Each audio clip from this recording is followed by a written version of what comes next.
barnaamijka bulshobile waa barnaamij cusub oo maamulka gobolka Banaadir ugu talagalay in lagu xoojiyo isdhexgalka bulshada iyo dhiirigelinta soo bandhigga hal-abuurka bulshada ku nool caasimadda Soomaaliya ee Muqdisho. gudoomiyaha gobolka Banaadir ahna duqa magaalada Muqdisho mudane Cumar Maxamuud Maxamed Cumar Filish ayaa daafray barnaamijka bulshobile oo ay ku tartami doonaan degmooyinka gobolka Banaadir. madasha munaasabadan lagu qabtay oo hay degmada Kaaraan ayaa waxa degmooyinka ka qayb galay ku soo bandhigeen hal-abuur kala duwan oo loo bogay kaas oo muddo u noqon doona hidaha iyo dhaqanka Soomaalida iyo wax soo saarka dalka Soomaaliya.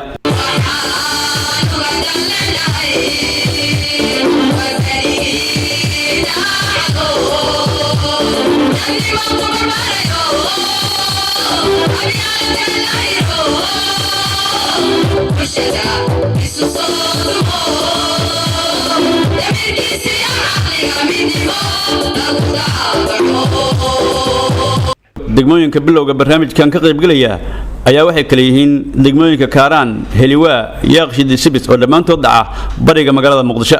gudoomiyaha degmada Kaaraan Abshir Maxamed Maxamuud ayaa ka hadlay munaasabadaasi. mudane gudoomiye ku soo dhawow bulshadaadii ee qaybta bari oo maantay maxabad saa'id ay hayso oo inay ku soo dhaweyso diyaar u ah bulshadaadii oo aad iyo aad kugu taagan. waxaan rabnaa galabta inaad soo dhawaatid oo aad maantay hortooda timaadid oo bal maaragtay baraarunjintii iyo maxabadii ay qabeenba in badanba ay ku sugaayeen in maanta aad hortooda soo istaagtid ee laba kelmadood aad tiraahdaa rajaynaynaa. gudoomiyaha gobolka Banaadir ahna duqa magaalada Muqdisho mudane Cumar Maxamuud Maxamed Cumar Filish oo isna goobta ka hadlay ayaa sheegay in hadafka barnaamijkan yahay xoojinta nabadda iyo dhiirigelinta hal-abuurka bulshada iyo dib u soo nooleynta hidaha iyo dhaqanka Soomaalida. duqa magaalada Muqdisho ayaa waxa uu sheegay in ka go'an tahay soo nooleynta hidaha iyo dhaqanka Soomaalida isagoo ballan qaaday inay ku bixin doonaan lacag tartanka cidii ku guuleysata. waxay ka mid yihiin heesaha iyo gabayada iyo barbaarta gaashaaman halku-dhigida ay soo gudbinayaan waxay ka mid yihiin dareenka bulshada. inaan dhegaysano dareenka bulshadu waa waxa barnaamijkan loo qabtay diyaarna aan u nahay haddii alla idmo wixii aan bulshada ka dhegaysano ku dhaqankeeda inaan ka howlgalno. waxa lagu dhisaahu waa canshuurta dadka laga qaaday.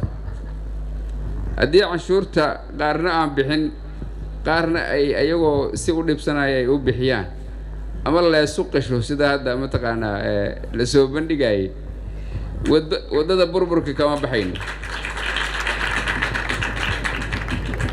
marka waxaa loo baahan yahay haddii alla idmo si dadnimo iyo hagar la-aan ah in canshuuraadka loo bixiyo. annaguna waxaan ku dadaalaynaa canshuurta aad bixisaan inayan meelo soke ayan ku bixin oo ay ku baxaan halkii loogu talagalay oo ah in adiga wax laydigu qabto.